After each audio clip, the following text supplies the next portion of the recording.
शाहूवाडी तालुक्यातील मलकापूर शहर हे आजूबाजूच्या पंचक्रोशीतील महत्त्वाची बाजारपेठ म्हणून ओळखलं जातं।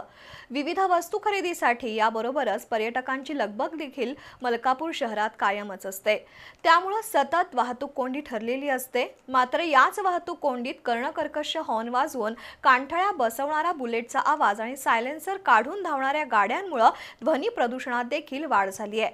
मात्र या घटनेला आवर घालणार कोण असा प्रश्न नागरिकांना पडलाय।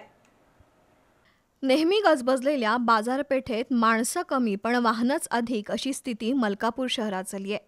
खरेदीला येण्याच्या नावाखाली बेशिस्तपणे गाडी चालवणं आणि कर्णकर्कश हॉर्न वाजवत वाहन चालवली जातात। त्याचा फटका रस्त्याच्या बाजूने चालत जाणारी लहान मुलं, महिला, वृद्ध नागरिक यांना बसतोय। मात्र त्याची पर्वा न करता कर्णकर्कश हॉर्न वाजवत सायलेन्सर काढून गाड्या चालवण्याचं प्रमाण वाढलंय। सध्या सुट्टीचा कालावधी सुरू आहे। अनेक पर्यटक कोकण त्याचबरोबर आंबा या ठिकाणी ये जा करतात। अनेक अवजड वाहनांची वाहतूक या मार्गावर सुरू आहे आणि त्यातूनच अनेक दुचाकीधारकांची देखील कसरत सुरूच असते। या घटनेकडे गांभीर्यपूर्वक पाहणार कोण असा प्रश्न उपस्थित होतोय। बेशिस्त वाहनधारकांचा कर्णकर्कश हॉर्नचा आवाज अनेकांच्या जीवावर बेतण्याची शक्यता आहे। त्यामुळे आवाजाचा धुमाकूळ करून ध्वनी प्रदूषण वाढवणाऱ्यांवर कारवाईचा बडगा उगारावा अशी मागणी नागरिकांमधून होऊ लागली आहे।